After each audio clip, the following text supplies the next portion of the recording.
Okey, ni tutorial cara guna masterboard. Nanti tekan je link yang saya bagi. Lepas tu kalau ada tulisan jom kerja, tekan je. Kalau tak ada, tekan enter ataupun tulis je hello, hi, apa-apa pun boleh. Nanti dia keluar macam ni. Dia suruh apa?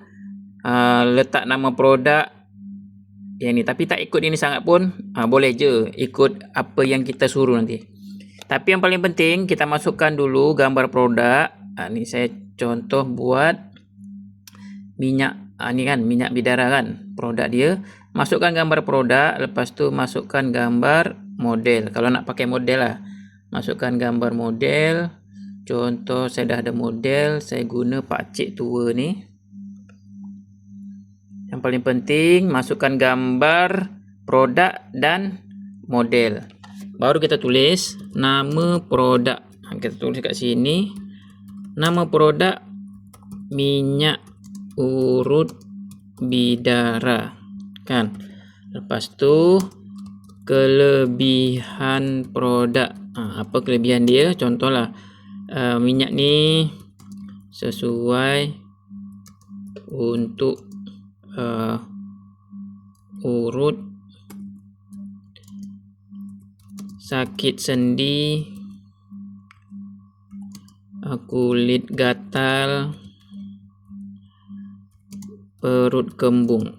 Tulislah kelebihan dia apa, kegunaan dia apa. Okey.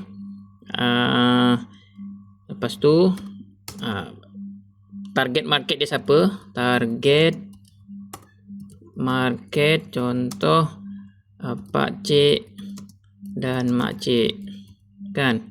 Lepas tu lokasi, contoh lokasinya dekat ruang tamu, ruang tengah, boleh sambil duduk atas sofa. Ruang tamu sambil duduk atas sofa. Lepas tu gaya video, gaya video boleh ikut atas sini ataupun boleh juga ikut imajinasi kita. Gaya video contoh testimoni. Lepas tu testimoni, suruh sikit lah, pakcik sedang mengusap minyak bidara di telapak tangan. Okey, lepas tu enter sahaja, enter. Nanti dia akan jadi, dia akan buat storyboard. Ni saya sebab dah 3 minit, saya pause dulu, saya stop dulu, nanti saya buat part kedua, okey? Supaya jangan terlalu panjang nanti kalau hantar dekat WhatsApp.